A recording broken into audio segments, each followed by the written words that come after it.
¿Qué tal? Yo soy Lalo y esto es Agromel, un canal dedicado a la difusión de las actividades agrícolas. En esta ocasión vamos a platicar un poco acerca de la agricultura protegida, específicamente los invernaderos, qué son y para qué sirven. Acompáñanos.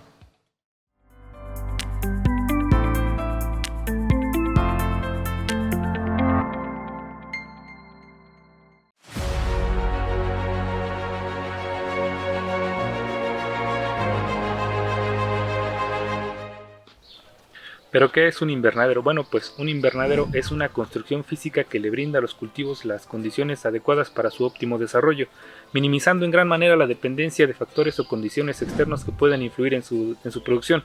A este tipo de tecnología también se le conoce como agricultura protegida, y dentro de sus múltiples bondades permite aislar del exterior el material vegetativo establecido y las labores culturales que se llevan a cabo con la finalidad de consumar una cosecha abundante y exitosa.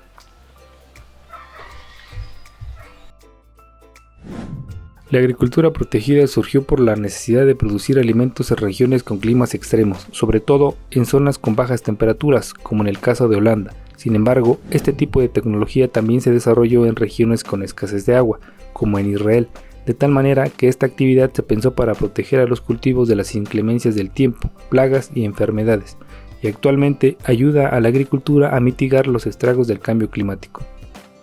Esta tecnología comenzó a desarrollarse en Europa a partir de los años 1800, principalmente para el cultivo de naranjo y uva, que consistía en brindarle la mayor cantidad de luz posible a base de paneles de cristal. A partir de ahí, se comenzaron a incorporar nuevos diseños con la finalidad de atender a estos cultivos, para ahorrar recursos y maximizar la producción. Pero no fue hasta la Primera Guerra Mundial donde comenzaron a aparecer los plásticos, y con esto su uso en la agricultura.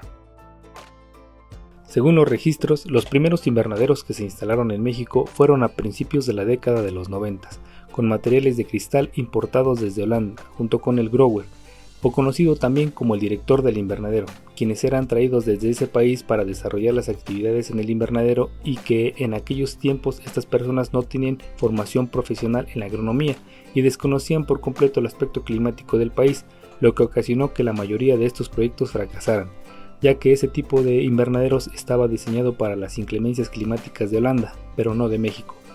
Al paso del tiempo, los productores se dieron cuenta que podían hacer una inversión menor al utilizar esta tecnología, pero adecuándola a las condiciones climáticas de la región, que son menos extremas que el país europeo, por lo que comenzaron a utilizar los plásticos. Es importante comentar que más allá del deseo de establecer este tipo de tecnología en nuestras tierras, se deben de cumplir algunas condiciones para la construcción de un invernadero. Por ejemplo, algunos factores a considerar para definir la infraestructura a establecer es el tipo de cultivo, la ubicación del terreno y las dimensiones del mismo. El cultivo elegido exigirá las condiciones para el tipo de invernadero, así como los refuerzos estructurales en caso de producir un cultivo considerado de carga, como el tomate rojo, pimiento, pepino o algunas veces el melón. En estos casos también se debe considerar la ventilación y el sistema de riego, que son partes importantes en el equipamiento de este tipo de infraestructura. De la ubicación del terreno se debe contemplar el tipo de suelo, los metros sobre el nivel del mar, la precipitación anual, la temperatura, la humedad relativa e incluso la radiación solar, además de contar con el abastecimiento suficiente de agua para su aprovechamiento en la producción. Las dimensiones y la forma del terreno facilitarán la construcción en el número de túneles o de naves, además de la orientación, ya que en gran manera de esto dependerá la resistencia a los vientos dominantes. Todos estos factores influyen de manera directa al momento de diseñar un proyecto de invernadero. Incluso algunos expertos sugieren que no se debe abusar del término agricultura protegida, ya que no se recomienda construir un invernadero en climas muy extremos, o muy fríos o muy calientes. Pero ¿cuáles son los principales cultivos en un invernadero actualmente? Van desde las hortalizas como el tomate rojo o jitomate, los pimientos, el pepino, la berenjena, las lechugas, algunas frutas como el melón, la sandía, los berries, higos, uvas, etc. Pero también hay todo tipo de flores. En algunas actividades acuícolas se utilizan para la producción de los peces, en otros cultivos poco convencionales como la producción de especias y hongos e incluso insectos como la grana cochinilla y los grillos. La elección del cultivo casi siempre está orientada a la cuestión de la retribución económica, ya que construir un invernadero implica una inversión considerable, por lo que se sugiere elegir el producto más rentable, donde se debe tomar en cuenta el tema de la distribución y de la comercialización de cada región. Hasta el año 2020, según los datos de la Secretaría de Agricultura, 12 estados del país concentraron el 90% de la superficie de agricultura protegida construida, donde los principales estados son Sinaloa, Jalisco y Michoacán.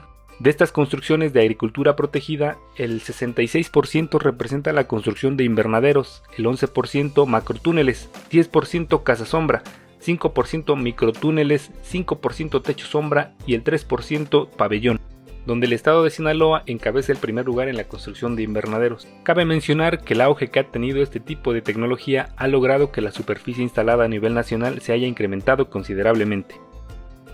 ¿Cuáles son las ventajas de construir o de tener un invernadero? Pues en términos relativos, la principal ventaja es que permite regular las condiciones en el interior, como la humedad, la temperatura, la luz, la ventilación, entre otros. Y este control origina un microclima artificial que resulta favorable para el desarrollo de las plantas, por lo que en algunas regiones se pueden conseguir cosechas en cualquier época del año, pues esta tecnología permite resguardar a los cultivos de las lluvias, del granizo, plagas o cambios bruscos de temperatura. Además, se incrementa la densidad de plantación y con ello el rendimiento por metro cuadrado. Otra de las ventajas es que los frutos producidos bajo estas condiciones cuentan con una calidad superior a los cultivos tradicionales, y esto se puede apreciar en sus propiedades como en el color, el tamaño, la textura y una buena consistencia, lo que también facilita el manejo post cosecha, pues mejora su vida de anaquel haciéndola más larga. Este aspecto es fundamental para el acopio, almacenamiento y transporte, permitiendo que el producto llegue siempre fresco hasta el consumidor final. Podemos recalcar que contar con un invernadero no garantiza por sí solo tener una buena cosecha, ya que se debe contemplar una buena asesoría para el manejo del cultivo que se pretende establecer. Por ende, el conocimiento de cómo se debe llevar a cabo las labores culturales, y se debe tomar en cuenta algunos aspectos como el tipo de suelo o sustrato, la desinfección, el método de plantación, la densidad de siembra o de plantación, la poda, cosecha, tipo de riego, la nutrición, el monitoreo para la prevención de plagas y enfermedades, y saber cuáles son las variedades que mejor se adaptan a la zona, entre muchos otros. La agricultura protegida sigue en constante evolución en el desarrollo de nuevos diseños e implementación de tecnologías aplicables a las zonas estratégicas, pensando en que los agricultores puedan reducir costos y ahorrar recursos, como el agua, fertilizantes, combustibles, etc., además de producir alimentos de consumo diario. Si te gusta este tipo de contenido, suscríbete al canal, dale me gusta al video, compártelo, para que más personas puedan verlo. Además, si tú te dedicas a la agricultura protegida, eres constructor, productor o ingeniero agrónomo o afín, puedes comentarnos las experiencias que tienes en cuanto a invernaderos para que todos podamos seguir aprendiendo. Saludos.